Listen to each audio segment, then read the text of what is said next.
এত অর্থহীন, এত গরিব, জুতা কিনবে এরকম কোনো টাকাও পয়সা তার কাছে ছিল না। একদিন তিনি মসজিদের ভিতরে নামাজ পড়ার জন্য যাবেন, দেখেন পায়ের ভিতরে ময়লা লেগে আছে। ময়লা পায়ে আমি মসজিদের ভিতরে প্রবেশ করব। মসজিদের বাইরের থেকে একটা জুতা নিয়া, স্যান্ডেল নিয়া, চটি নিয়া বাইরে একটা পুকুরের পুষ্করিণীর ভিতরে গেছে পা ধৌত করার জন্যে। হঠাৎ করে জুতার মালিক চলে আসছে, আইসা দেখে তার জুতাটা নাই। এরকম মাঝে মধ্যে আমাদের সমাজে হয় কি হয় না? ভালো জুতা আপনি গেছেন পায়ে দিয়া মসজিদে, কোন রকম তাড়াতাড়ি দৌড়াইছেন, ভিতরে নিতে মনে নাই, এসে দেখেন জুতা নাই। কেটা নিল? এরকম চোর আছে না নাই? মসজিদে আসে, আইসে কিন্তু জুতো চুরি করে নিয়ে দেয় দৌড়। ভালো জুতো একটা বাইরে কোন রকম থাকতে বললে। একদিন আমি এক মসজিদে নামাজ পড়তে ঢুকবো, সম্ভবত বগুড়া শেরপুর থানায়, বগুড়া শেরপুর থানায় আসরের নামাজ পড়ার জন্য আমি মসজিদে ঢুকবো। এক লোক দেখি জুতো এক ঠ্যাং বাইরে খুলছে, আর এক ঠ্যাং ভিতরে নিয়ে বাক্সের ভিতরে রেখে দিচ্ছে। আমার মনের ভিতরে একটু সন্দেহ যেগুলো, কিরে এই লোকটা একটা বাইরে ঢুকলো আর একটা ভিতরে, তার মনে হয় বাইরেরটা নিতে মনে হয় তার মনে নাই তাড়াতাড়ির জন্য। নামাজ শেষ করে আমি ওই লোকটারে ডাক দিলাম, ভাই একটু এদিকে আসেন তো। বলে কি? আমি বললাম জুতা একটা বাইরে আর একটা ভিতরে। কয় হুজুর এ হলো চুরি টেকনিক থেকে বাঁচার জন্যে। বললাম তার মানে? কয় জুতা যদি একসাথে বাক্সের মধ্যে তোন তাও কিছু নিয়ে যায়, সেজদায় গেলি আর খুঁজে পাচ্ছি না জুতো, পাশাপ বলতে নিয়ে চলে যাচ্ছে। বাইরে তুলি তো আর খুঁজে পাওয়ার কোনো সম্ভাবনাই নাই। এই জন্য জুতাটা একটান তুইছি বাইরে আর একটান তুইছি ভিতরে, একটা ভাবি তো আর একটা ভাবি না, নিতেও পারবি না। টেকনিক কত ধরনের চোর আর কত ধরনের চোরের থেকে বাঁচার উপায়। বন্ধুরে আমার, ইবনে জুরাইজ রাহমাতুল্লাহি আলাইহি জুতা নিয়ে গেছেন পুষ্করিণীর মধ্যে পা ধৌত করার জন্য। এদিক থেকে জুতার মালিক আইসা দেখে জুতা নাই, রেগে অগ্নিশর্মা হয়ে গেল। আমার জুতা কে নিয়ে গেল, আমার জুতা কে নিয়ে গেল? দেখতে দেখতে দেখে ইবনে জুরাইজ পায়ে জুতা দিয়ে আসতেছে। দেখে এবার বিরাট একটা চিৎকার মেরে মারতে যাবে, ভাব কলার চাইবে ধরছে। তুমি আমার জুতা চুরি করার ধান্দা ছিল? বলে না, জুতা চুরি করার ধান্দা থাকলে আর ফিরে আসতাম না। আমার জুতা নাই, জুতা পাই দিয়ে আমি একটু পা ধৌত করার জন্য গিয়েছিলাম। অনেক বেশি কথা বইলা সাইডে দেশে ইবনে জুরাইজ রাহমাতুল্লাহি আলাইহি দিলের ভিতরে বড় ব্যথা লেগে গেছে। একটা জোড়া জুতার জন্যে এত কথা শুনলাম, আমার তো জুতা কেনার মতো তৌফিক থাকলে আমি তো তার জুতা নিতাম না। এ কলিজার টুকরা বাজান, আল্লাহর ওয়ালি দুরাকাত নামাজ আদায় করলেন। নামাজ আদায় করে আল্লাহর দরবারে হাত তুলে চোখের পানি ফেলায় আল্লাহর দরবারে রোনাজারি করতেছে আর ডাকতেছে, মালিক রব্বুল আলামিন, তুমি আমারে যা দিছো তারপরে আমি সন্তুষ্ট। ওগো আল্লাহ, অনেক নিয়ামত তুমি আমারে দিয়েছো, অনেক বরকত তুমি আমারে দিয়েছো। মালিক রব্বুল আলামিন, আমার চাওয়ার মতো কোনো কিছুই নাই। তুমি যা দিয়েছো তার শুকরিয়া আদায় করে শেষ করতে পারি না। কি চাইবো তোমার কাছে? তবে আজকে আমার দিলের ভিতরে একটা ব্যথা লেগে গেল। ও মালিক রব্বুল আলামিন, একটা জোড়া জুতা যদি আমার থাকতো তাহলে আমি পায়ে দিয়ে মসজিদে এসে নামাজ আদায় করতে পারতাম। ময়লা পায়ে মসজিদে প্রবেশ করা লাগতো না। ময়লা পায়ে উঠলেও সমস্যা, না উঠলেও অন্যের জুতা নিলেও সমস্যা। আল্লাহ, আমি দুনিয়ার অন্য কোনো কিছুই চাই না। আল্লাহ, আমার এতটুকু অর্থ দাও, যে অর্থ দিয়ে আমি এক জোড়া জুতা কিনে অন্তত পক্ষে আপনার ইবাদত করার জন্য তোমার ঘর মসজিদে আসতে পারবো। এই যে চাওয়া, এটা কি অতিরিক্ত বেশি না ভালো? কি ভালোর জন্য চাইছে না, নাকি বিলাসিতার জন্য চেয়েছে? ভালোর জন্য চেয়েছে, যেটা একান্ত জরুরি। রাস্তাঘাটে চলতে গেলে জুতা দরকার, বাসা বাড়িতে যাওয়ার জন্য জুতা দরকার, মসজিদে আসতে গেলে জুতা দরকার। আল্লাহ ওলি বুজুর্গ চোখের পানি ফেলে ফেলে আল্লাহর দরবারে দোয়া করে এইরকম ভাবে তিনি যখন মসজিদ থেকে বাইর হয়েছেন, কিছুক্ষণ পরে আবার দৌড় দিয়া মসজিদের ভিতরে ঢুকছেন। আবার 2 রাকাত নামাজ আদায় করলেন। ওই একই ব্যক্তি একই জায়গায় আবার আল্লাহর দরবারে কেঁদে কেঁদে দোয়া করে, আল্লাহ, আমার জুতা লাগবে না, আমার জুতা লাগবে না, আপনি আমাকে যা দিয়েছেন বড্ড ভালো দিয়েছেন। আল্লাহ, তার জন্য আপনার দরবারে লাখ কোটি শুকরিয়া। বন্ধুরে আমার, কিতাবের ভিতরে আসছে 2টা অবস্থায় একজন আল্লাহর বান্দা মসজিদের এক কিনারায় বসে বসে দেখতেছিল। ওই আল্লাহর বান্দা মনে মনে নিয়ত করেছিল, এমন বড় বুজুর্গ বান্দার একটা জোড়া জোড়া জুতা কিনে দিলে আমার বড় ফায়দা হবে। আমি বাজার থেকে জুতা কিনে ওই আল্লাহর বান্দার একটু আমি উপরে হুকুম দিব, হাদিয়া দিব। ওই আল্লাহর বান্দা মসজিদের কিনারে বসে দেখে কিছুক্ষণ আগে যে বান্দা জুতার জন্য আল্লাহর দরবারে পাগল হয়ে কাঁদতেছিল, ওই আল্লাহর বান্দা এখন জুতা না দেওয়ার জন্য আল্লাহর দরবারে কাঁদলেন। আর ডাক দে বলে, আল্লাহ তুমি যা দিয়েছিলে ভালো দিয়েছো, আল্লাহ তুমি যা দিয়েছো ভালো দিয়েছো। ওই আল্লাহর বান্দার বসে থাকতে পারে নাই, একটা দৌড় দেয়া বুজুর্গ ইবনে জুরাইজের কাছে দৌড়ায় চলে আসছে। আল্লাহর ওলি বুজুর্গ, আপনার কাছে আমার একটা প্রশ্ন। আপনার দুইটা হালাতই আমি দেখেছি, আপনি জুতা চাইলেন আবার জুতা না চাইলেন, দুইটা হালাতে আমি দেখলাম। আমার তো দিলের তামান্না ছিল আপনাকে এক জোড়া জুতা হাদিয়া দিব, কিন্তু আপনার বই বাইরে গিয়ে এমন কি দেখলেন যেটা দেখার কারণে আপনি জুতা না চাওয়ার জন্য আল্লাহর দরবারে রুনাজারি করতেছেন, আপনি আল্লাহর দরবারে আর জুতা চাইতেছেন না। আল্লাহর ওলি বুজুর্গ থরথর করে কাঁপে আর চোখের পানি টপ টপ টপ টপ করে ফেলায় ডাক দেব না, আল্লাহর বান্দা শুনো। আমি যখন জুতাটা চাইয়া মসজিদ থেকে বাইর হইলাম, তাকায় দেখি একজন অনেক টাকা মালিক, ক্ষমতা বলে অনেক টাকার মালিক, কিন্তু ওই আল্লাহর বান্দার দুইটা পাও না। ওই আল্লাহর বান্দা এরকম টায়ার পাশার তুলে দিয়া হাত দিয়ে এরকম লাফায় লাফায় হাঁটতেছে। আমি হঠাৎ করে চিন্তা করে দেখলাম এই লোকটার টাকার কোনো অভাব নাই, এই লোকটা তো অর্থের কোনো অভাব নাই। এত অর্থ টাকা সত্ত্বেও লোকটা জুতা কেনার, এখন জুতা কেনা না জুতার ফ্যাক্টরি কেনার মতো অর্থ আছে, কিন্তু আল্লাহ তাআলা তার দুইটা পাও নিয়ে নিছে। এই আল্লাহর বান্দা হেঁটে হেঁটে চলতে পারতেছে না, আর আমি শুধুমাত্র একটা জুতার জন্য আল্লাহর কাছে আবদার করলাম, আরে আল্লাহ তাআলা যদি আমার জুতা কেনার টাকা দিল ঠিক, কিন্তু অ্যাক্সিডেন্ট করে পা দুইটা যদি ভেঙে যায়, আমি এই জুতা কোথায় পরবো?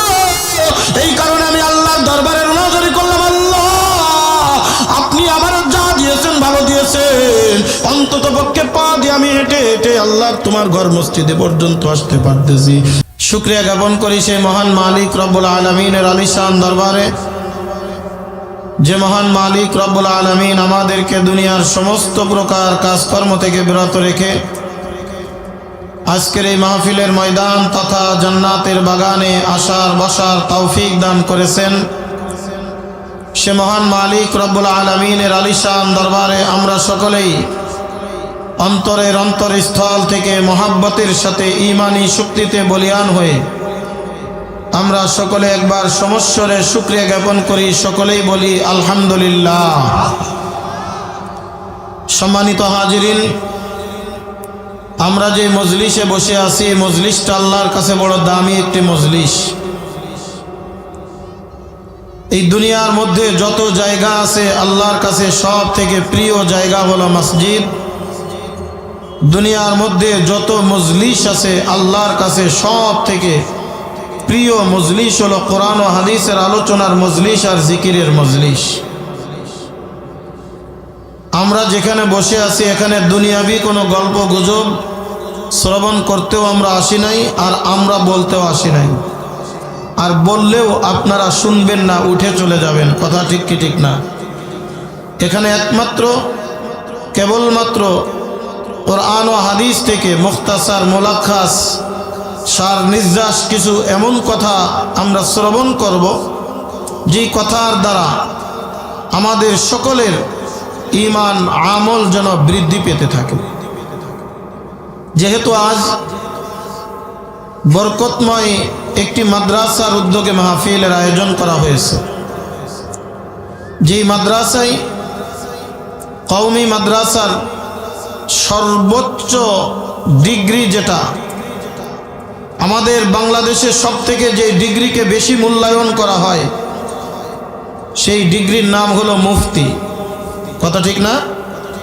মুফতি যদি আমরা শুনি তাহলে আমরা মনে করি অনেক বড় কিছু। আসলেও যারা ফিকাহ নিয়ে, যারা মাসআলা মাসাইল নিয়ে রিসার্চ করে, এই দুনিয়ার মানুষদের চলার পথেওকে সহজ করে দেয়,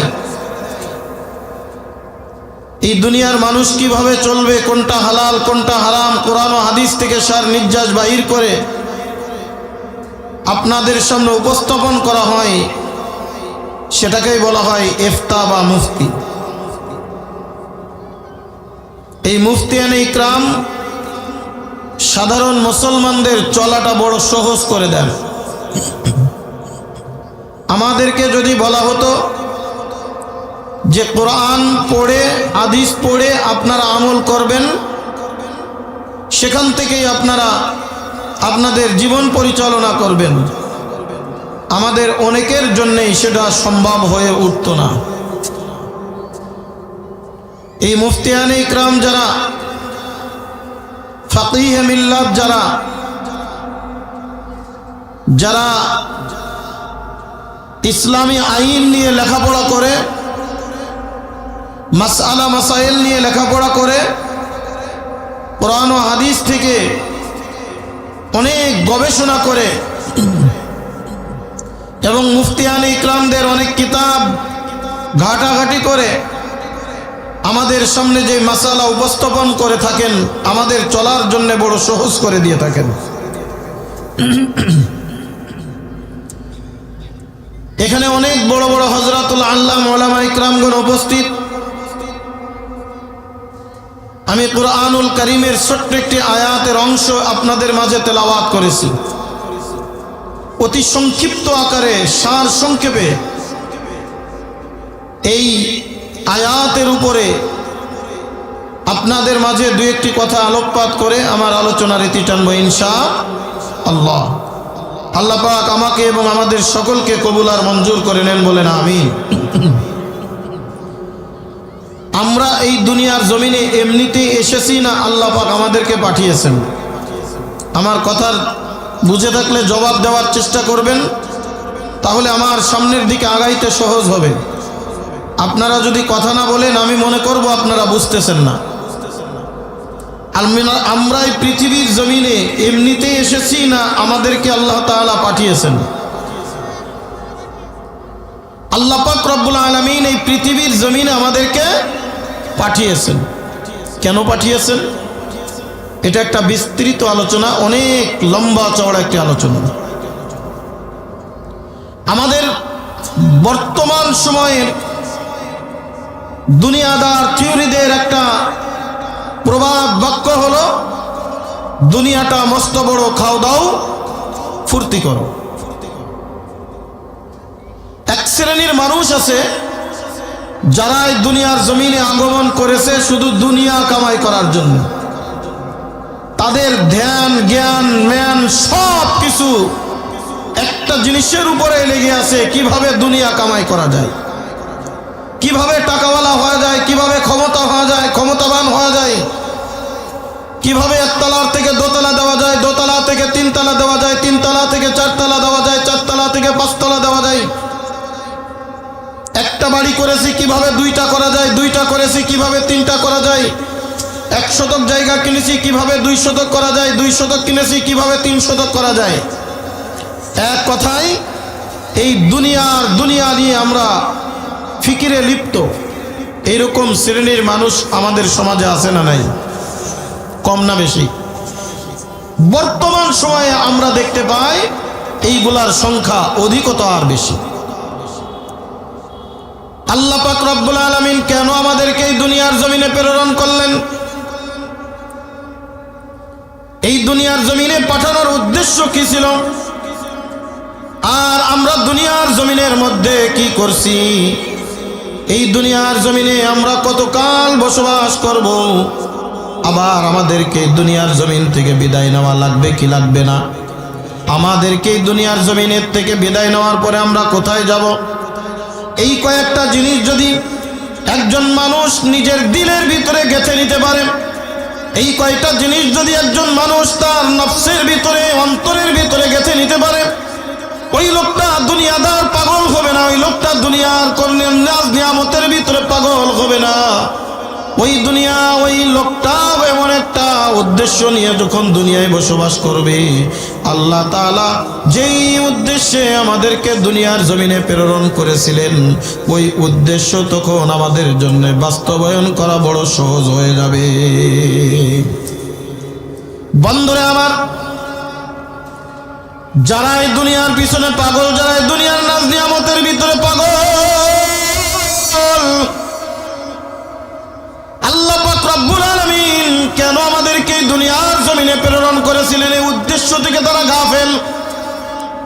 হয়তোবা তারা জানে না, অথবা জেনেও তারা না জানার ভান ধরে।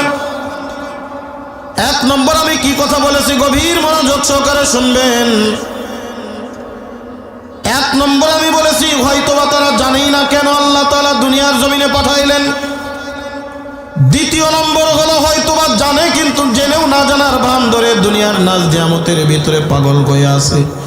আমি আপনাদেরকে ছোট্ট একটা উদাহরণ দিলে বুঝে আসবে, এই দুনিয়ার নাজ নিয়ামত যদি আমি তার ভিতরে পড়ে থাকি তাহলে এই দুনিয়া আমার কতটুকু উপকার করতে পারবে। তারপরে আসেন উদ্দেশ্য নিয়ে আলোচনা করব। আপনাদের এই অঞ্চল থেকে পরিবারের কোনো ছেলেরা কি বিদেশে যায় না? কি বলেন, যায় কি যায় না? বিদেশে যায়, বিভিন্ন দেশে ভ্রমণ করে বা বিভিন্ন দেশে কাজ করার জন্য যায়।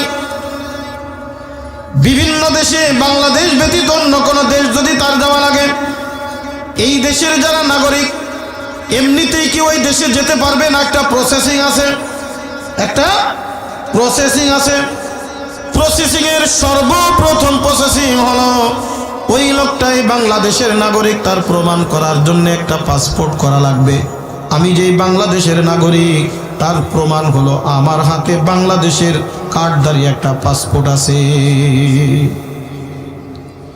এই পাসপোর্টটা যখন যেই দেশে যাবেন ওই দেশের এম্বাসিতে গিয়ে যোগাযোগ করবেন। এম্বাসিতে গিয়ে যোগাযোগ করার পরে সেখান থেকে আপনার জন্য একটা ভিসা দিয়ে দিবেন। এই ভিসা যখন লেগে যাবে পাসপোর্টের উপরে ভিসা লাগার পরে আপনাকে দেখতে হবে আমার সেখানে মেয়াদ কতদিন দিয়েছে। 1 বছর দিল, 2 বছর না, 3 বছর না, 5 বছর না, 10 বছর।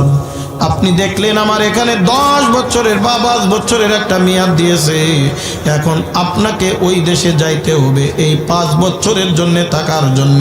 5 বছরের একদিন যখন অতিক্রম হয়ে যাবে তখন আপনার এই পাসপোর্টের মেয়াদ বাতিল হয়ে যাবে। ওই দেশের পুলিশ প্রশাসন যদি আপনারে গ্রেফতার করে, গ্রেফতার করার অধিকার তার আছে। জোরে কোন কথা ঠিক কিনা? সর্বপ্রথম শুধু পাসপোর্ট পাইলো, পাওয়ার সাথে সাথে কি একটা দেশে যাইতে পারবে নাকি?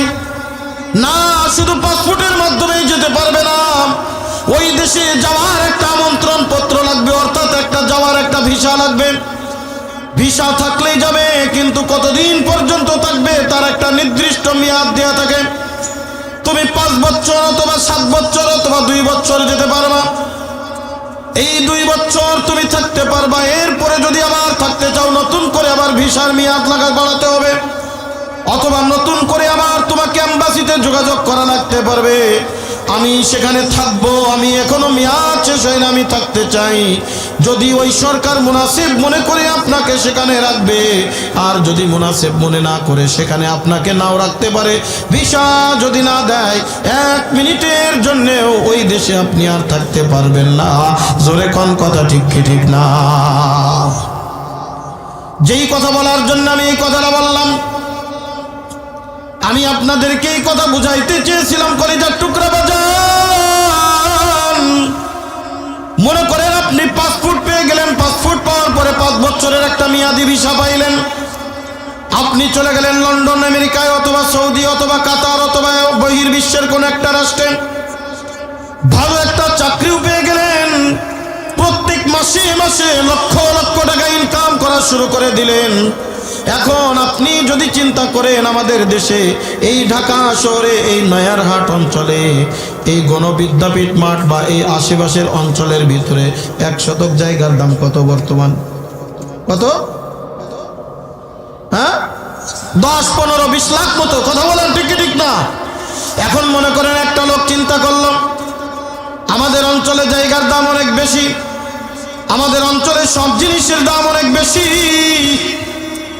অন্যান্য বহির রাষ্ট্রের সরকারের কাছ থেকে লিজ নিয়ে একটা জায়গা নেওয়া যায়, ভাড়া নেওয়া যায়।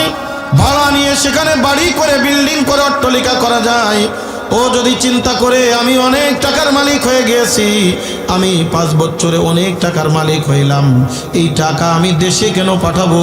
এই দেশের সব কিছু সস্তা, একেবারে অল্প দামে পাওয়া যায়। জমি কিনলো, বাড়ি করলো, সব কিছু করে আলিশান বিল্ডিং, অট্টালিকা সব কিছু বানিয়ে ফেললো। বলেন তো ওই দেশে আমরা যদি পাশে থাকি, আমরা কি ওই লোকটারে জ্ঞানী বলবো না নির্বোধ বলবো? জ্ঞানী না নির্বোধ? নির্বোধ কেন বলবো? কারণ তুমি এমন একটা দেশে বাড়ি করছো, গাড়ি করছো, এমন একটা দেশে তোমার অট্টালিকা বানাইলা, এই দেশের তুমি স্থায়ী নাগরিক নাই। এই দেশে তুমি ক্ষণস্থায়ী জমায়ের জন্য এসেছো, 5 বছরের একটা মেয়াদ নিয়ে এসেছো। তুমি যতই বাড়ি করো, যতই গাড়ি করো, যা কিছু করো না কেন, ভিসার মেয়াদ যখন শেষ হয়ে যাবে সরকার তোমারে বাহির করে দিবে, কোম্পানির থেকে তোমারে বাহির করে দিবে, এলাকার থেকে তোমারে বাহির করে দিবে। এই বাড়ি যদিও তোমার টাকায় করা, এই বাড়ি তুমি আর ভোগ দখল করতে পারবা না। জোরে কোন কথা ঠিক কি ঠিক না? কলিজার টুকরা বাজান, গভীর মনোযোগ। আল্লাহ পাক রব্বুল আলামিন আমাদেরকে পৃথিবীর জমিনের মধ্যে পাঠিয়েছেন। বলেন তো আজীবনের জন্য পাঠিয়েছেন না নির্দিষ্ট একটা মেয়াদ দিয়ে পাঠিয়েছেন? কথা কয় না? নির্দিষ্ট একটা মেয়াদ দিয়েছেন। কয় বছর আমরা কি জানি? কয় দিন আমরা কি জানি? কয় মাস আমরা কি জানি? না কলিজার টুকরা বাজান, আল্লাহ পাক রব্বুল আলামিন কতদিন হায়াত দিয়ে এই জমিনের ভিতরে আমাকে আপনাকে প্রেরণ করেছেন আমরা কেউ বলতে পারবো না। শুধুমাত্র জানেন, জোরে বলেন কে? একমাত্র আল্লাহ পাক রব্বুল আলামিন জানে। বান্দা, তোমারে কতদিন পর্যন্ত এই দুনিয়ার জমিনে পাঠাইলাম, কতদিন পর্যন্ত এই দুনিয়ার জমিনে আমি পাঠাইছি, কতদিন তুমি থাকবা দুনিয়ার কোনো মানুষ বলতে পারে না। বলতে পারেন একমাত্র আল্লাহ পাক রব্বুল আলামিন। কলিজার টুকরা বাজান, আল্লাহ পাক রব্বুল আলামিন বলেন, ফাইজা জালুহুম লা ইস্তাখিরুনা সাআতাও ওয়া লা ইস্তাকদিমুন।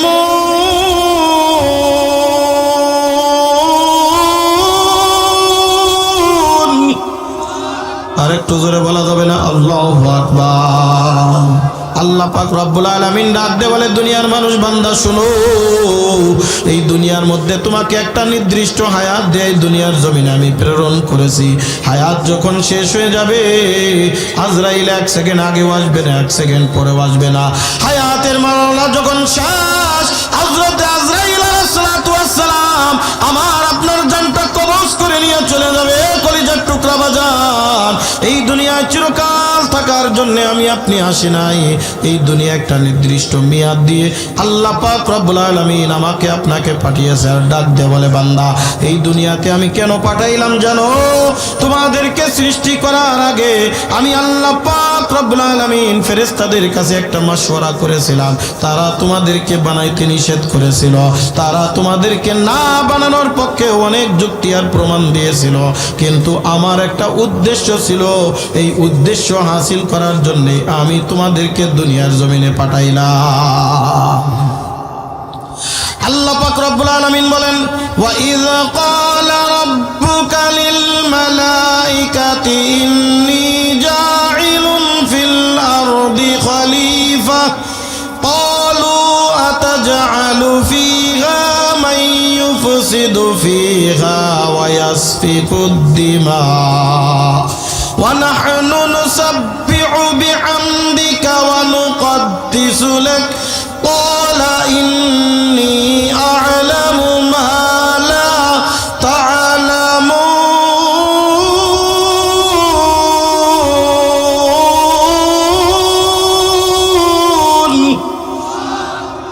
আল্লাহ পাক রব্বুল আলামিন বলেন, আমি যখন ফেরেশতাদের কাছে বলেছিলাম, ফেরেশতারা রে, এই দুনিয়ার জমিনের মধ্যে আমি একটা প্রতিনিধি সৃষ্টি করতে চাই, আমার কিছু বান্দা তৈরি করতে চাই। ফেরেশতারা ডাক দিয়ে বলেছিল, মালিক রব্বুল আলামিন, আপনি আবার কাদেরকে এই দুনিয়ার জমিনের মধ্যে পাঠাবেন? যারা দুনিয়ার জমিনের মধ্যে ফিতনা ফাসাদ করবে, মারামারি করবে, হাঙ্গামা দাঙ্গামা করবে, রক্ত খুনাখুনি করবে। আমরাই তো তোমার তাসবিহ আদায় করি, তাহলিল করি, আমরাই আপনার গুনাহগুন গাই, আমরাই আপনার প্রশংসা করি। আল্লাহ পাক রব্বুল আলামিন ডাক দিয়ে বলেছিল, কেন পাঠাবো? ইন্নী আ'লামু মা লা তা'লামুন,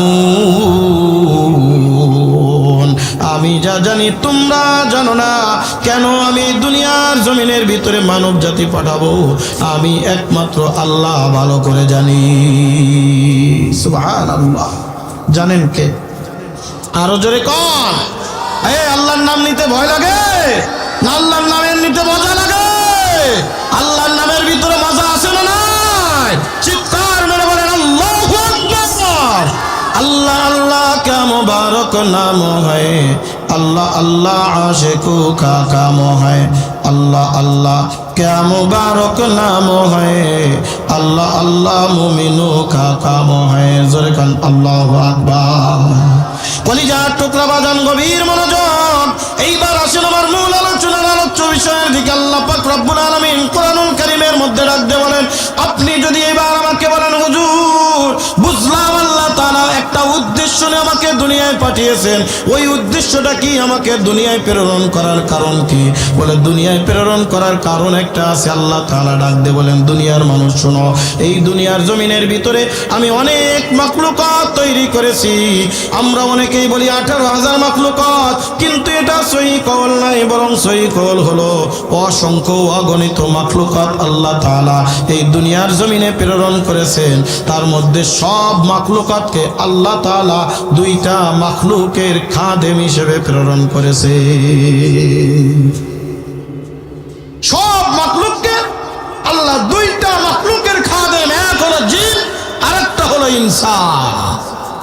কারণ আল্লাহ পাক রব্বুল আলামিন বলে, কারণ এই জিন আর ইনসান দিয়ে আমি আল্লাহ পাক রব্বুল আলামিন একটা উদ্দেশ্য হাসিল করাইতে চাই। আমার দিলের একটা তামান্না, আমার দিলের একটা আকাঙ্ক্ষা পূরণ করতে চাই। আল্লাহ পাক রব্বুল আলামিন ডাক দিয়ে বলে, দুনিয়ার মানুষ কেন বানাইলাম জানো? ওয়ামা খালাকতুল জিন্না ওয়াল ইনসা ইল্লা লিয়াবুদুন।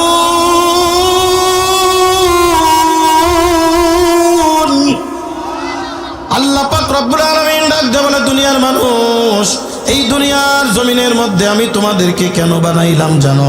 এই দুনিয়ার অন্য কোনো উদ্দেশ্য আমি আল্লাহ তাআলা তোমাদের কাছে রাখি না, একটাই উদ্দেশ্য রাখি, বান্দা তুমি যখন দুনিয়ার জমিনের ভিতরে বুঝমান হয়ে যাবা, বালেগ হয়ে যাবা, ওই সময় থেকে মৃত্যুর আগ পর্যন্ত আমি আল্লাহর ইবাদতের ভিতরে নিজের জীবনটাকে মশগুল করে রাখবা, আমি আল্লাহর রিজামন্দি হাসিল করবা, আমি আল্লাহর ইবাদতে নিজেকে নিয়োজিত রাখবা। একমাত্র ইবাদতের জন্যই আমি আল্লাহ এই দুনিয়ার জমিনের মধ্যে তোমাদেরকে পাঠাইলাম। কিসের জন্য পাঠাইছেন? কথা বলেন, কিসের? ইবাদতের জন্য পাঠিয়েছেন। ইল্লা লিয়াবুদুন, বান্দা তুমি আমার ইবাদত করবা, বন্দেগী করবে। কার? জোরে বলেন কার? আল্লাহ তা'বুদু ইল্লা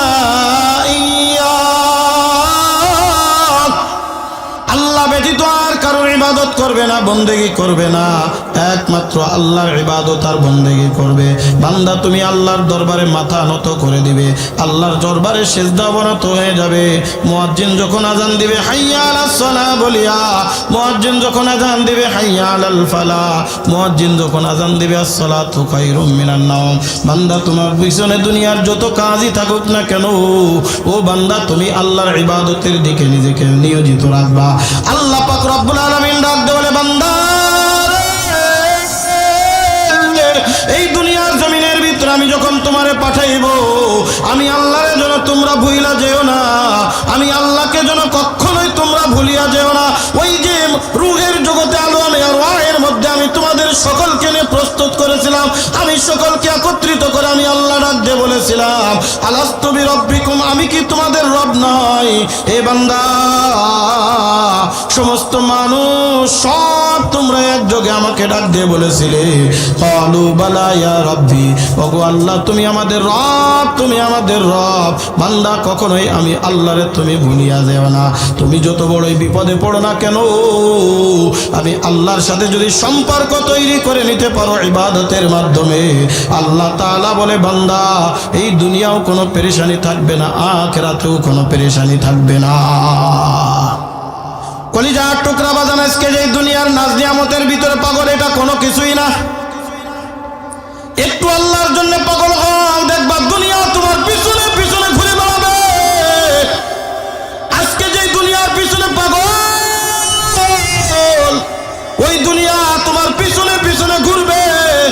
বান্দা তুমি যদি একমাত্র একমাত্র আল্লাহকে রাজি আর খুশি করে নিতে পারো ইবাদতের মাধ্যমে, আল্লাহর দরবারে যদি রুনাজারির মাধ্যমে আল্লাহকে যদি রাজি আর খুশি করতে পারো, যেই দুনিয়ার পিছনে আমি দৌড়াচ্ছি সকাল থেকে সন্ধ্যা পর্যন্ত, রাত্রেও ঠিক মতো ঘুমাই না, সকালবেলায়ও ঠিক মতো আমি বিশ্রাম করতে পারি না, আমি দৌড়াই শুধু ওই দুনিয়া দুনিয়া দুনিয়া।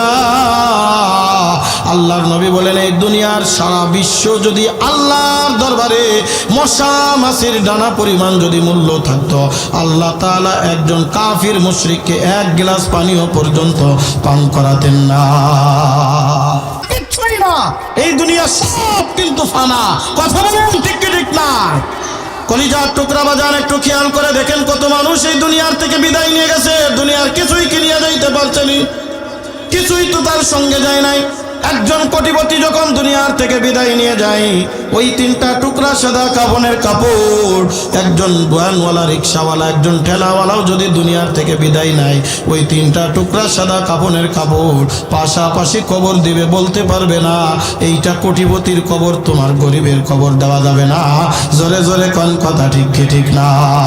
মৌতু কাসিন কুল্লু নাসিন শারিবু কবর বাইতিন কুল্লু নাসিন দাখিলু কবর বাইতিন কুল্লু নাসিন দাখিলু।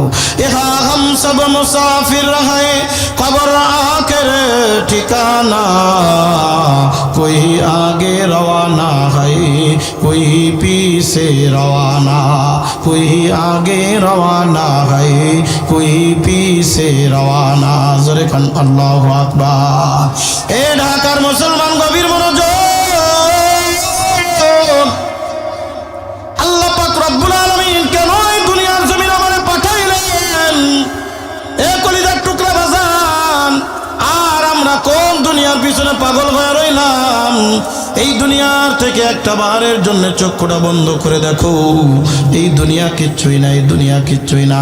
এই কারণে আল্লাহ তাআলা ডাক দিয়ে বলে, বান্দা তোমরা যদি ইবাদতের মাধ্যমে আমি আল্লাহকে রাজি আর খুশি করে নিতে পারো, যেই দুনিয়ার পিছনে তুমি সকাল সন্ধ্যা রাত দিন 24 ঘন্টা তুমি মেহনত করে যাও, রাত দিন 24 ঘন্টা তোমার এত সাশ্রয়, তুমি আল্লাহর ইবাদত করতে পারো না, বন্দেগী করতে পারো না, আল্লাহরে ঠিক মতো ডাকতে পারো না, আল্লাহর স্মরণ করতে পারো না, আল্লাহর নাম ধরে ডাকতে পারো না, আল্লাহর ইবাদত করতে পারো না, নামাজের সময় চলে যায়, বান্দা তুমি কাজের ভিতরে লিপ্ত হয়ে থাকো, আল্লাহ পাক রব্বুল আলামিন ডাক দিয়ে বলে, বান্দা আমি তো এই দুনিয়ার সব কিছু রেখে দিয়েছি আমার ইবাদতের মধ্যে।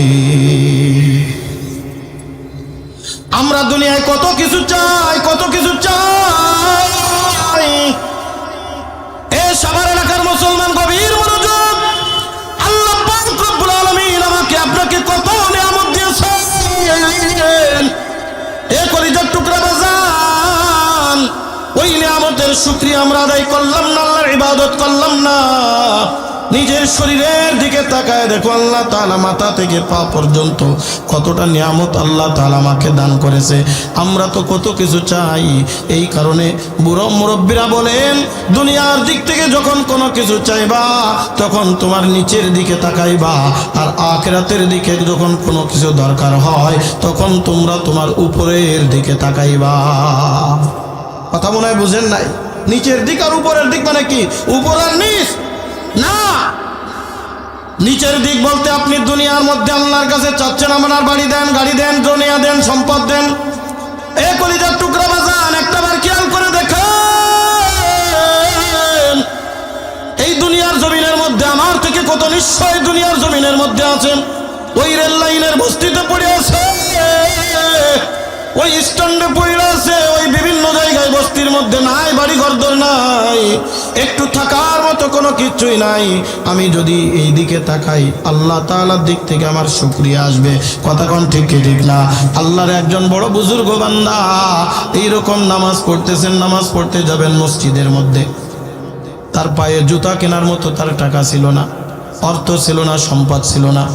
ওই আল্লাহর ওলি বুজুর্গ হযরত ইবনে জুরাইজ রাহমাতুল্লাহি আলাইহি, আল্লাহর বড় একজন বুজুর্গ বান্দা, এমন বড় বুজুর্গ ছিল, ইলমে লাদুনিওয়ালা বুজুর্গ।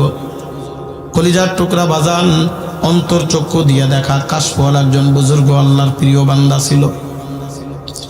এত অর্থহীন, এত গরিব, জুতা কিনবে এরকম কোনো টাকাও পয়সা তার কাছে ছিল না। একদিন তিনি মসজিদের ভিতরে নামাজ পড়ার জন্য যাবেন, দেখেন পায়ের ভিতরে ময়লা লেগে আছে। ময়লা পায়ে আমি মসজিদের ভিতরে প্রবেশ করব।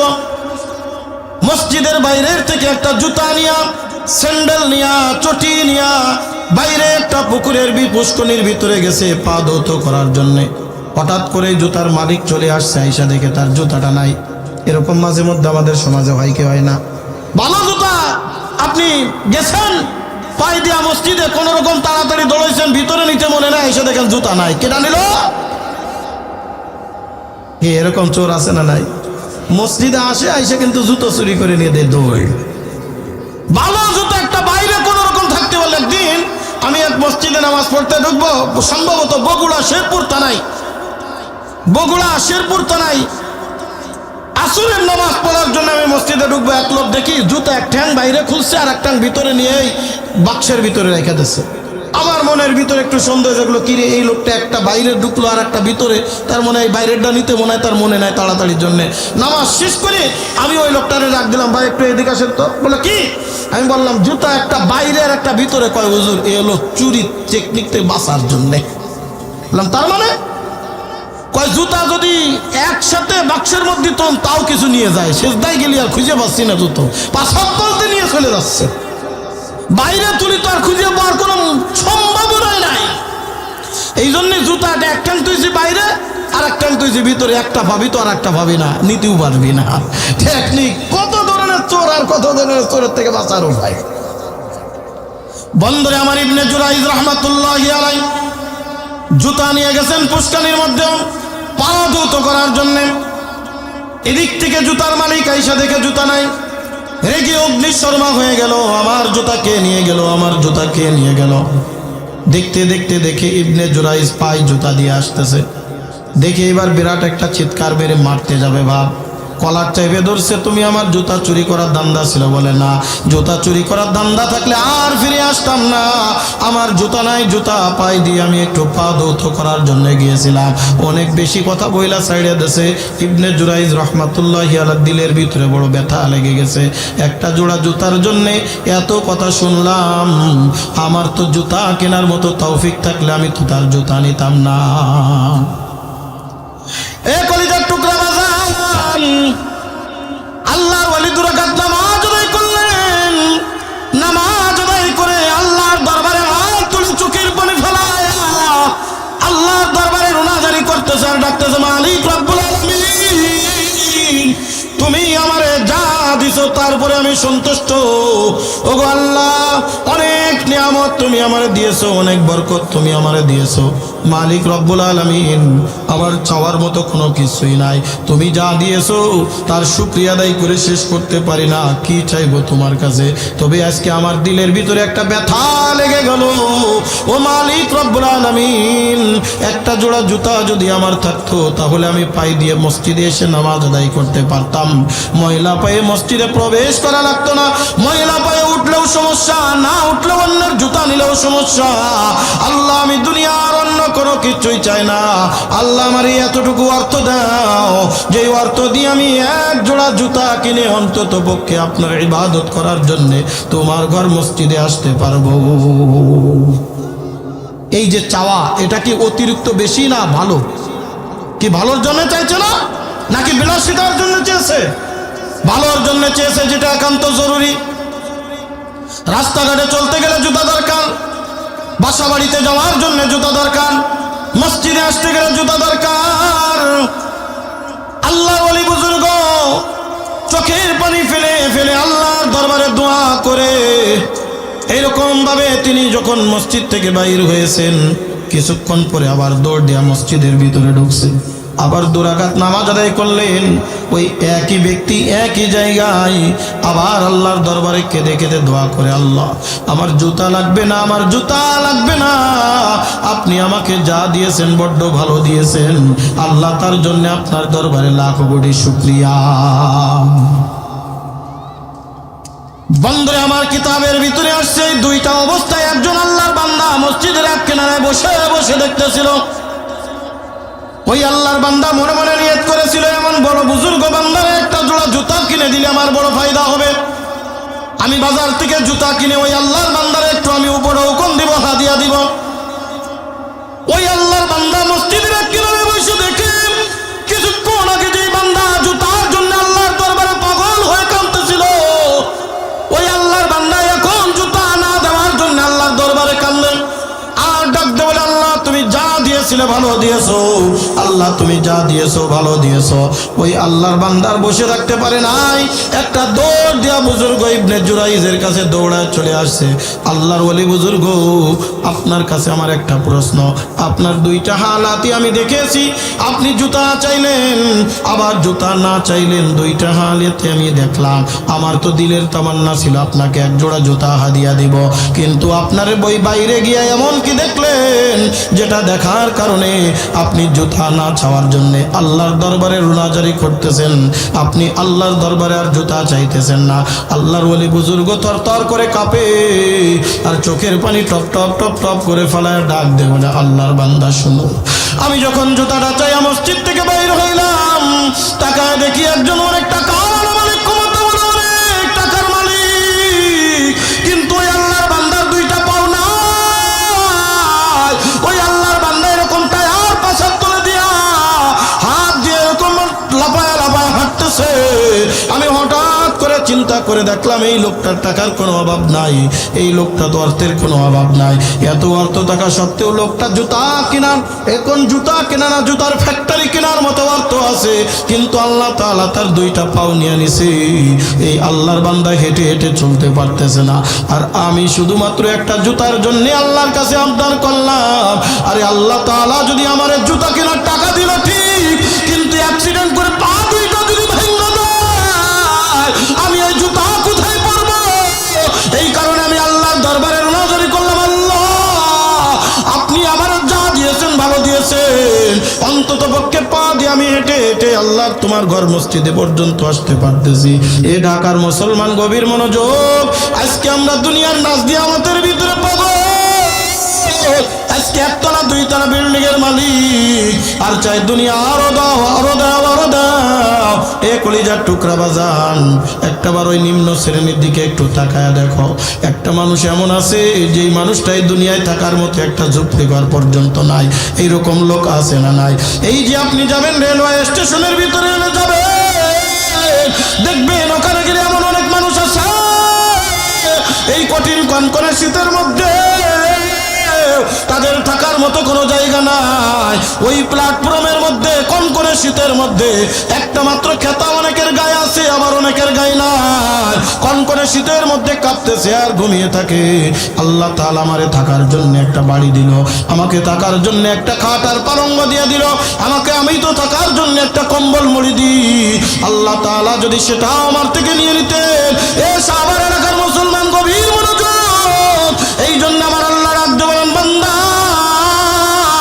ইবাদতের মাধ্যমে আমি আল্লাহরে খুশি করো, আমি আল্লাহরে যদি খুশি না কইরা অন্ধকার কবরে যাও, ওই অন্ধকার কবরে যদি একবার ধরা খায়া যাও, বাঁচানোর মতো কোনো ব্যক্তি থাকবে না, কেউ থাকবে না রে বাজার। দুনিয়ার জমিনের মধ্যে একবার যদি আমি ধরা খাইয়া যাই, টাকা পয়সা বন্ধু বান্ধব কত মানুষ আমার সাহায্য করে, জোরে কোন কথা ঠিক কি ঠিক না? অন্ধকার কবরে যদি একবার ধরা খাও, ওই অন্ধকার কবরে বাঁচানোর মতো কেউ দুনিয়ার জমিনে থাকবে না। আজকেই দুনিয়ার থেকে বিদায় নিয়ে যাবো রে বাজার, আজকেই কিন্তু আমাকে মাটি দেওয়ার জন্যে আমার আপনজন আত্মীয় স্বজন পাগল পারা হয়ে যাবে, জোরে কোন কথা ঠিক কি ঠিক না? এই কারণে আল্লাহ পাক রব্বুল আলামিন ডাক দিয়ে বলেন, এ দুনিয়ার মানুষ, আমি তোমাদেরকে যেই কারণে দুনিয়ার জমিনে পাঠাইলাম, এ কলিজার টুকরা যুবক, আজকে তুমি কোন দুনিয়ার পিছনে পাগল, আজকে তুমি কোন দুনিয়ার নাজ নিয়ামতের ভিতরে পাগল? আমিও তো তোমাদের মতো একটা যুবক, আয় কলিজার টুকরা যুবক, হাতে পায়ে দৌড়ত কইরা যায়, এই পথ তো তোমার না, এই পথ তো তোমার না, তোমার তো পথ ওইটা হবে যেই পথে আমার আল্লাহ রাজি, জোরে জোরে কান কথা ঠিক কি ঠিক না? এ কলিজার টুকরা যুবক, আজকে মসজিদের মুয়াজ্জিন প্রতিদিন 5 বার ডাক দেয়, ওই যে জোহরের সময় ডাক দিল, হাইয়া আলাস সালাহ,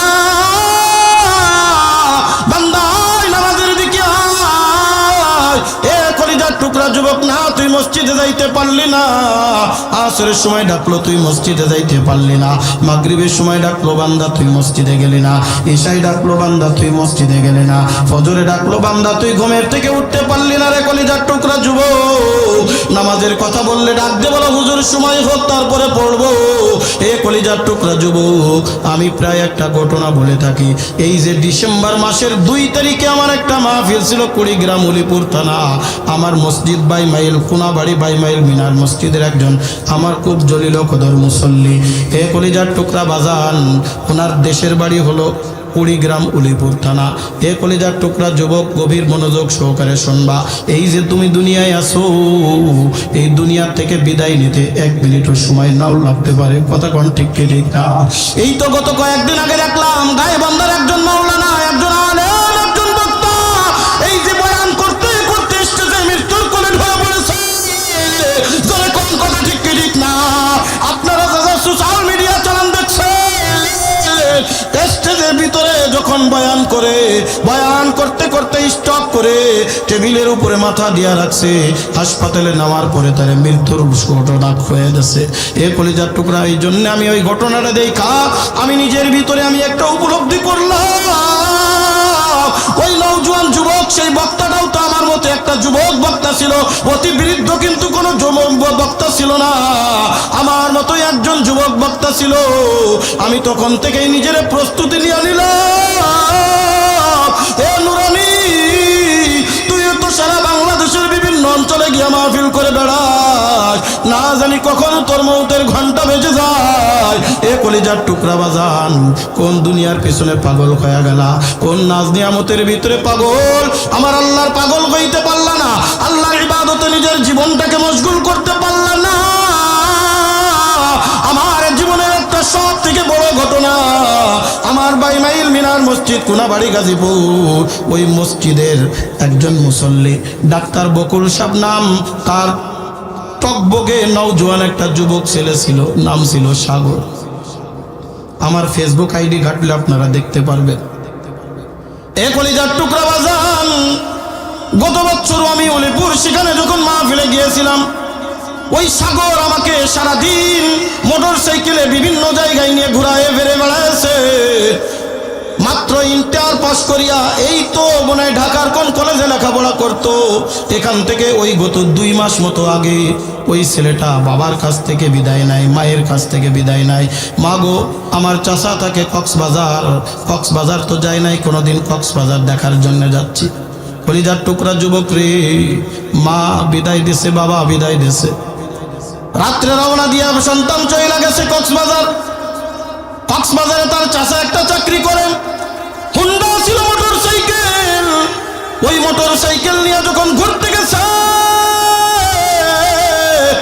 মাত্র অল্প কয়েকদিন হয়তো বা 22-23 বছর বয়সের যুবক অ্যাক্সিডেন্ট করে কভার্ড ভ্যানের নিচেই পড়ে চ্যাপ্টা হয়ে জায়গায় দুনিয়ার থেকে বিদায়। এই তো গত 2 তারিখে আমি মাহফিল করে আসলাম, কবর জিয়ারত করলাম, এলাকার লোক সবাই চোখের পানি ফেলায় কান্দে। হুজুর সাগরের মতো লোক এই এলাকার মধ্যে একটা দ্বিতীয়টা ছিল না। আমিও তারে একদিনের জন্য দেখে তার মায়ায় পড়ে গিয়েছিলাম রে যুবক।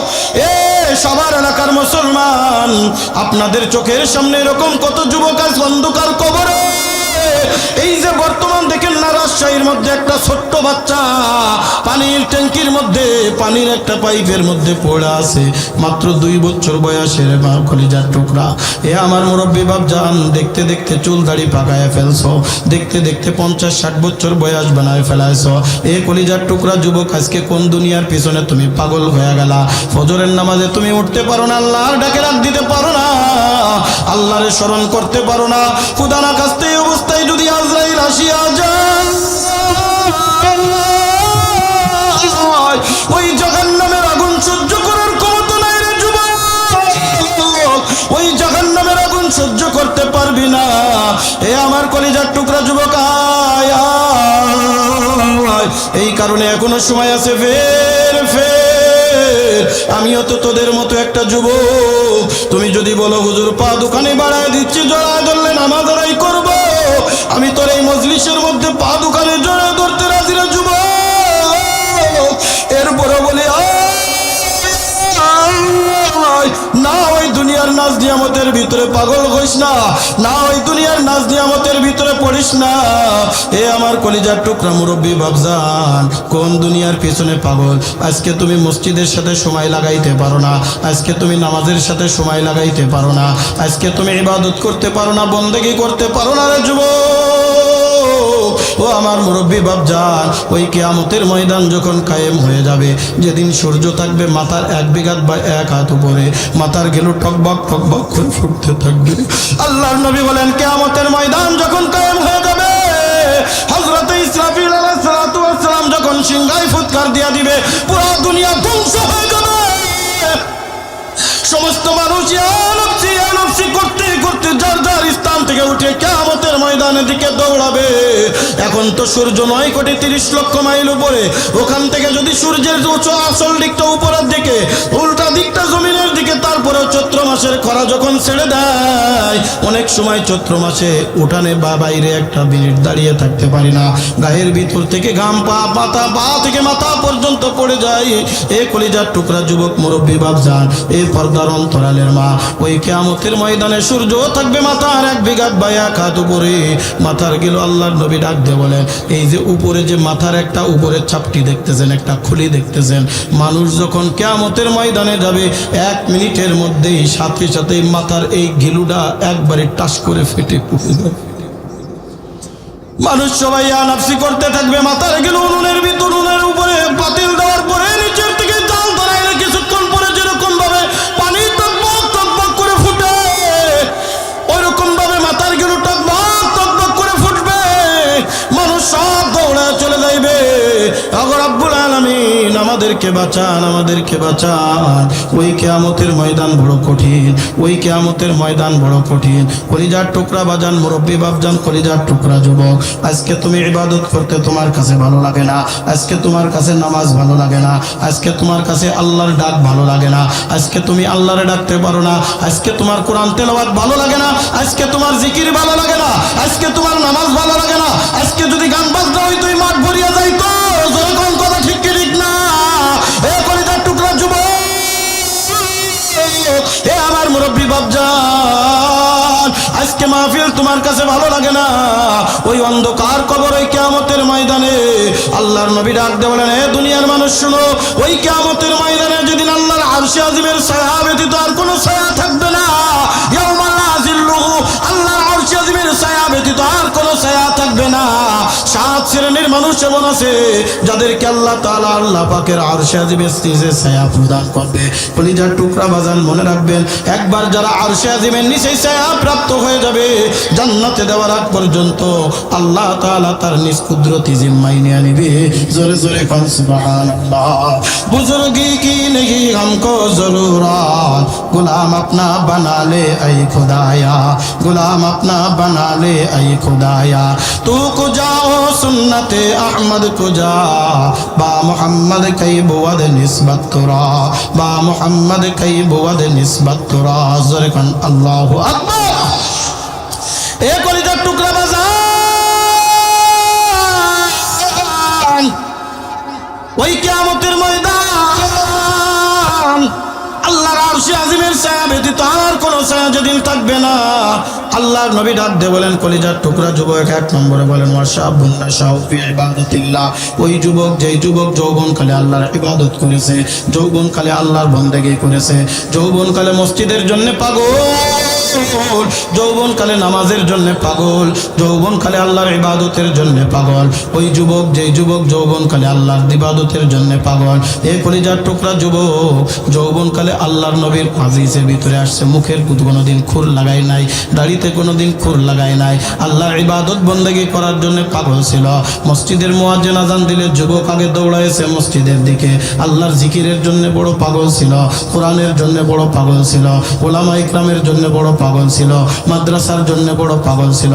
আল্লাহর নবী বলেন, ওই কিয়ামতের ময়দানে যেদিন মা তার সন্তানের পরিচয় দিবে না, সন্তান তার মায়ের পরিচয় দিবে না, বন্ধু তার বন্ধুর পরিচয় দিবে না, ভাই তার ভাইয়ের পরিচয় দিবে না, স্ত্রী তার স্বামীর পরিচয় দিবে না, স্বামী তার স্ত্রীর পরিচয় দিবে না, ওই কিয়ামতের ময়দানে আমার আল্লাহ রাখতে বলবেন, বান্দা, ওই যৌবনকালে দুনিয়ার সব মানুষ যখন দুনিয়া গুনাহের কাজে লিপ্ত ছিল, ওই সময় তুই ইবাদত বন্দেগী করছস। মসজিদে ফজরের আযান দেছে, আসসালাতু খায়রুম মিনান নাওম, আরামের ঘুমকে হারাম করে লেপ কম্বলের বুকে লাথি মারিয়া ঠান্ডা পানি দিয়া ওযু করে মসজিদের ভিতরে দৌড়াইছে রে যুবক। দুনিয়ার সব তোরে বইলা যাইতে পারে, আমি আল্লাহ তোরে বইলা যাইতে পারি না। আয় বান্দা, আমার আরশে আজিমের নিচে ছায়া দেয়া দিলাম, জান্নাতে যাওয়ার আগ পর্যন্ত এখানে অবস্থান কর। আয় বান্দা আয়, ইবাদত করছিস যখন আমার আল্লাহ কোরআনুল কারীমের ভিতরে ডাক দিয়ে বলেন, ফাদখুলি ফি ইবাদি ওয়াদখুলি জান্নাতি। আল্লাহু আকবার।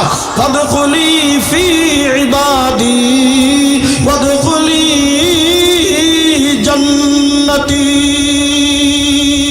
ফাদখুলি ফি ইবাদি ওয়াদখুলি জান্নাতি। ও বান্দা, তুই যদি দুনিয়ার জমিনে আমার আবেদ হইতে পারো, আমি আল্লাহ কিয়ামতে তোরে জান্নাত দিয়া দিব। সুবহানাল্লাহ। আমরা জান্নাত চাই কি চাই না? কে কে চাই? নারে তাকবীর, হাত উপরের দিকে উঠান, আল্লাহু আকবার বলে হাত উঠান, নারে তাকবীর। আমাদের জান্নাত চাওয়ার আছে না নাই? এই যে বসে আছি কষ্ট করে, কেন বসে আছি? আল্লাহ যেন রাজি আর খুশি থাকে, আমাকে যেন মাফ করে আল্লাহ জান্নাত দেয়। কথা কোন ঠিক কি ঠিক না? আমার আল্লাহ ডাক দিয়ে বলে, বান্দা তুমি যদি আজকে আমার জান্নাত পেতে চাও, এমনিতে আমি আল্লাহ জান্নাত দিব না, এমনিতে জান্নাত দিব না। এ কলিজার টুকরা বাজান, আল্লাহ পাক রব্বুল আলামিন ডাক দিয়ে বলে, বান্দা ফাদখুলি ফি ইবাদি ওয়াদখুলি জান্নাতি।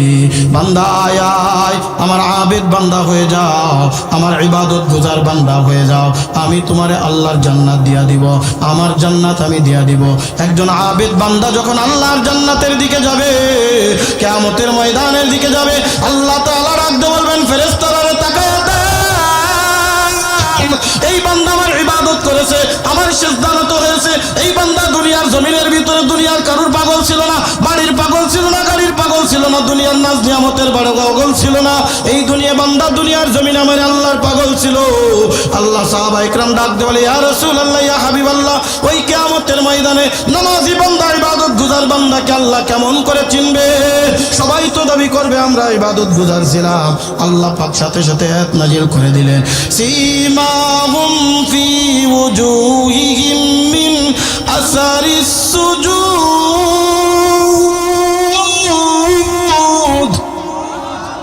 কিয়ামতের ময়দানে একজন আবেদ বান্দা যখন দাঁড়াবে, আল্লাহ পাক রব্বুল আলামিন ডাক দিয়ে বলে, আমি তার সিজদা অবনত হইতে গেলে যে কয়টা জায়গা মাটির সাথে লাগে, বলেন তো একজন বান্দা সিজদায় গেলে কয়টা জায়গা মাটির সাথে লাগায়?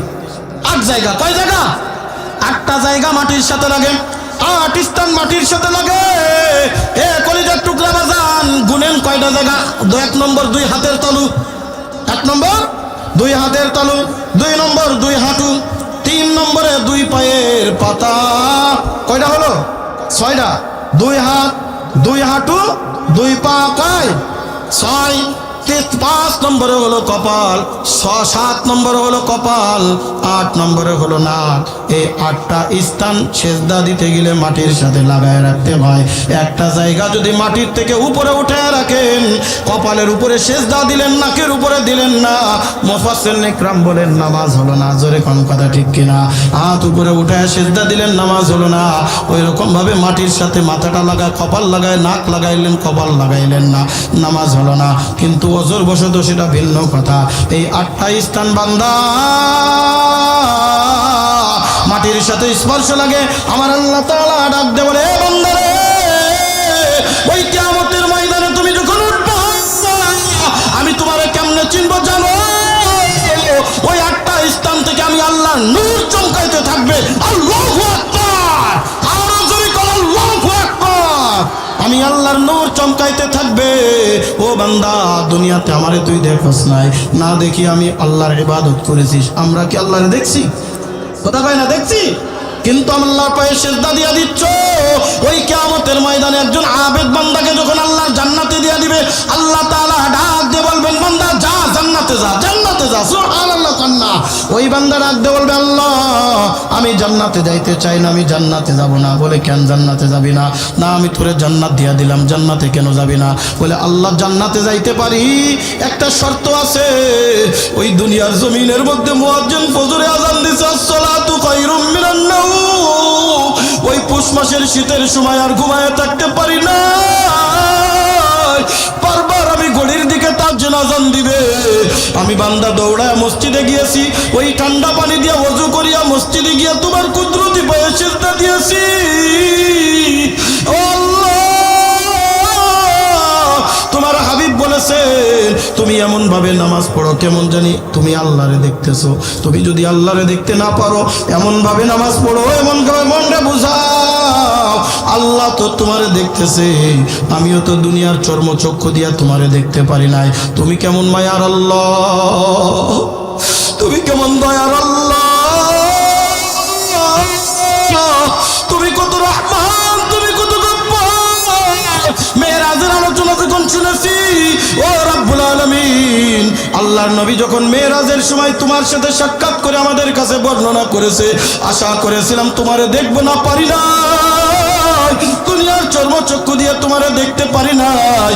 ওগো আল্লাহ তুমি না ওয়াদা করেছিলা একজন আবেদ বান্দারে কিয়ামতের ময়দানে সরাসরি সাক্ষাৎ করাবা। আল্লাহু আকবার। মাশুকু সে क्या मजा है आशिकू से पूछियो। আল্লাহু আকবার বলেন না। माशुकू से क्या मजा है आशिकू से पूछियो, शाखे गुल में क्या मजा है बुलबुलू से पूछियो, शाखे गुल में क्या मजा है बुलबुलू से पूछियो। ওই বান্দা সেদিন ডাক দিয়ে বলবে আল্লাহ जन्नत दोज़ख से यार अब क्या करो, आरज़ू है मैं तुझे देखा करो। अल्लाहू अकबर। जन्नत दोज़ख से यार अब क्या करो, आरज़ू है मैं तुझे देखा करो। पूरे गिलमन जैसे नेमत है तू, उससे नेमत दीदारे खुदाए तू, उससे नेमत दीदारे खुदाए तू, उससे नेमत दीदारे खुदाए तू। আমার আল্লাহ ওই কিয়ামতের ময়দানে এমন একটা মুস্কি হেসে দিবেন, আল্লাহ তাআলার হাত্তা নওয়াজিজহু, আল্লাহ তাআলার দান মুবারক পর্যন্ত দেখা যাবে। জোরে কোন সুবহানাল্লাহ। এ বান্দা সবাই দেখতে পারবে না যারা আমার আল্লাহর সাথে সম্পর্ক করে না, আল্লাহর ইবাদত করে নাই, বندگی করে নাই। আমি আপনি বলতে পারেন হুজুর এটা কেমনে বললেন? আল্লাহ তাআলা সূরাতুত তাহার ভিতরে ডাক দিয়ে বলেন ওয়ামান আরাদা আন যিকরি ফাইন্না লাহু মাঈশাতান দানকাও ওয়া নাহশুরুহু ইয়াওমাল কিয়ামাতি আ'মা ক্বালা রাব্বি লিমা হাশারতানি আ'মা ওয়া ক্বাদ কুনতু বাসীরা ক্বালা কাযালিকা আতাতকা আয়াতুনা ফানাসিতাহা ওয়া কাযালিকাল ইয়াওমা তুনসা। ওই কিয়ামতের ময়দানে আল্লাহ তাআলা ডাক দিয়ে বলেন বান্দা এই দুনিয়ার জমিনের মধ্যে যারা আমি আল্লাহরে ডাকে নাই, আমি আল্লাহর জিকির করে নাই, আমি আল্লাহর ইবাদত করে নাই, আমি আল্লাহর বন্দেগী করে নাই, এই দুনিয়ার জমিনটা তার জন্য সংকীর্ণ করে দিব। দ্বিতীয় নম্বর কিয়ামতের ময়দানে ওয়া নাহশুরুহু ইয়াওমাল কিয়ামাতি আ'মা, ওই কিয়ামতের ময়দানে আল্লাহ তাআলা তারে অন্ধ করে উঠাবে। এ কলিজার টুকরা বাজার, এ আমার মুরব্বি বাপ জানবে, এ আমার কলিজার টুকরা যুবক, কোন দুনিয়ার পিছনে পাগল, আমার আল্লাহরে তুমি ডাকতে পারো না, আমার আল্লাহর স্মরণ করতে পারো না, আমার আল্লাহর ইবাদত করতে পারো না, ওই কিয়ামতের ময়দানে অন্ধ করে উঠাবে। আমার আল্লাহ ডাক দেবেন ফেরেশতারা রে দে চোখের ভিতরে পর্দা ঢেলে দে, নাউযুবিল্লাহ বলেন, চোখের ভিতরে পর্দা ঢেলে দে। আমি এখন আমার প্রিয় বান্দাদের সাথে সাক্ষাৎ দিব, আবেদ বান্দাদের সাথে সাক্ষাৎ দিব। এই ফেরেশতারা ওদের চোখের ভিতরে একটা পর্দা ঢেলে দে। পর্দা যখন ঢেলে দিবে ওই মানুষজন কেঁদে কেঁদে ডাক দিয়ে বলবে ক্বালা রাব্বি লিমা হাশারতানি আ'মা, ওগো আল্লাহ কেন আজকে আমারে অন্ধ করে উঠাইলা? ওই আল্লাহ তাআলা ডাক দিয়ে বলবেন ক্বালা কাযালিকা আতাতকা আয়াতুনা ফানাসিতাহা। হে বান্দা দুনিয়ার জমিন আমার আল্লাহ আমি আল্লাহ কত নিদর্শন দিয়েছিলাম, মসজিদের মুয়াজ্জিন 5 বার করে ডেকেছিল না বান্দা বান্দা তুই মসজিদে আসিস নাই, আমি আল্লাহরে তুই ভুইলাছিলি হে বান্দারে, মসজিদের ভিতরে আসিস নাই, ইবাদত করিস নাই, বন্দেগী করিস নাই, সপ্তাহে একদিন জুমার দিন গিয়েছিস, তাও একেবারে শেষ পর্যায়ে গিয়েছিস। মসজিদের মুয়াজ্জিন যখন ইমাম যখন সালাম ফিরায় দিছে, সালাম ফিরাইতে দেরি, মসজিদ থেকে তোর বাহির হইতে দেরি হয় নাই, আমি আল্লাহর ইবাদত করতে পারিস নাই। দুনিয়াতে আমি আল্লাহরে যেমন ভুই লাগিয়েছিলি, ওয়া কাযালিকাল ইয়াউমা তুনসা, আজকে আমি আল্লাহ তোরা ভুই লাগালাম, তুই কি করবি আমি জানি না। এখন আমি আমার প্রিয় বান্দাদের সাথে সাক্ষাৎ করব। আল্লাহু আকবার। আল্লাহরে দেখার নিয়ত আছে না নাই? কতক্ষণ আল্লাহরে দেখতে মন চাই কি চায় না? আরে দুনিয়ার একজন সুন্দর সুদর্শন পুরুষরে দেখতে, নারীকে দেখতে কত মজা, আরে ওই আল্লাহ যারে তৈরি করেছে তারে দেখতে এত মজা হয়। আমার আল্লাহ দেখতে কত মজা, আমার আল্লাহ দেখতে কত মায়ার, আমার আল্লাহ দেখতে কত মায়ার। আল্লাহর নবী দীর্ঘ 27 বছর এক নজরে তাকিয়ে আছে আল্লাহর দিকে।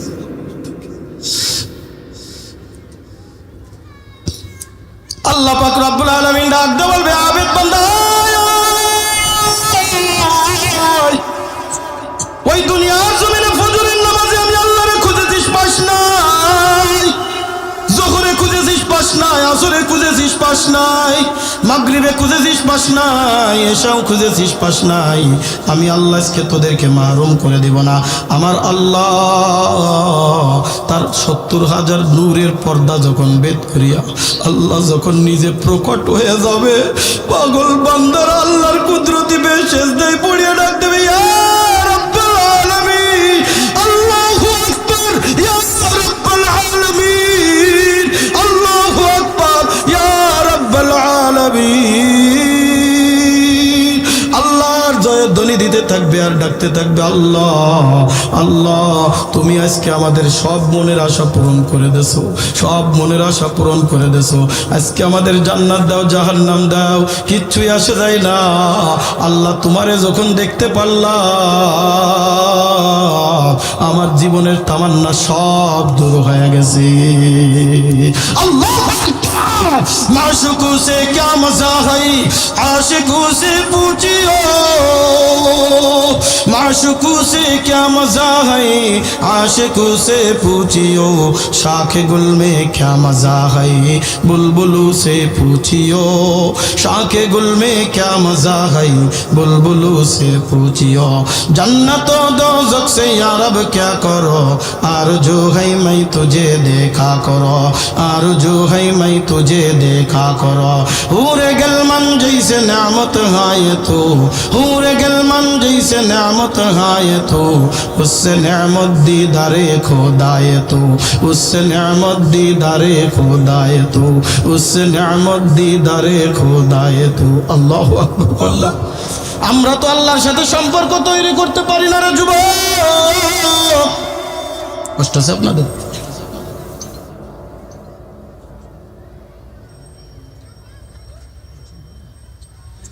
এ কলিজার টুকরা যুবক, ওই আল্লাহর সাথে সম্পর্ক তৈরি করো, ওই আল্লাহর সাথে মহাব্বত স্থাপন করে নাও।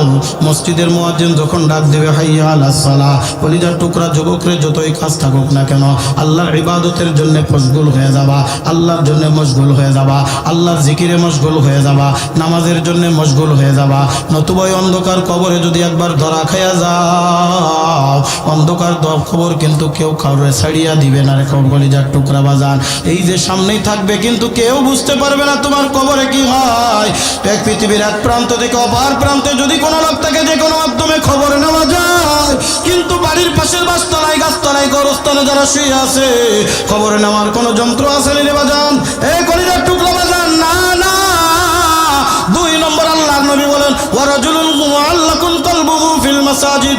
ওই মুরব্বি বাপজান, ওই দুনিয়ার মানুষ যারা দুনিয়ার জমিনের ভিতরে আল্লাহর সাথে সম্পর্ক তৈরি করেছে, মসজিদের সাথে তার দিলটা লটকায় রেখেছে, ইবাদতের জন্য দিলটা লটকায় রেখেছে, ওই যুবক ওই মুরব্বি বাপজান, আল্লাহর নবী বলেন মরতে দেরি, কিয়ামতের ময়দানে আল্লাহ তাআলা আরশে আজিমের নিচে ছায়া প্রদান করে দিবে। এই জন্যই আল্লাহর জান্নাত আমাদের দরকার আছে না নাই? আল্লাহর মহব্বত আর ভালোবাসা পাওয়ার দরকার আছে না নাই? এ কলিজার টুকরা বাজার, আজকে আল হুদা মাদ্রাসা আবু বকর রাদিয়াল্লাহু তাআলা আনহু, আমি বড্ড খুশি হয়েছি। মাদ্রাসার জন্য নতুন একটা জায়গা ক্রয় করা হয়েছে। 6 তলা না 10 তলা বড় বিল্ডিং, ফাউন্ডেশন দিয়া বিল্ডিং এর কাজ শুরু হয়েছে। বর্তমান যেটা ভাড়ায় পরিচালিত, ভাড়ায় চালিত একটা মাদ্রাসা, নিজস্ব একটা জায়গা। এখান থেকে একজন শত শত মুফতিয়ানি ইজাম তৈরি হয়, যারা সারা বাংলাদেশের মধ্যে ও উম্মতে মুহাম্মাদির খেদমতে নিয়োজিত থাকবে, যারা মাসালা মাসায়েল ইসলামী আইন নিয়ে পড়াশোনা করে, সর্বোচ্চ ডিগ্রি নিয়ে যারা বাংলাদেশের বিভিন্ন প্রান্তে খেদমত করছে, হাফেজদেরকে আজকে পাগড়ি প্রদান করা হবে।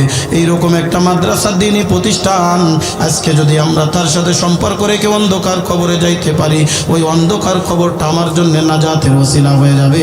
জোরে জোরে কাম সুবহানাল্লাহ।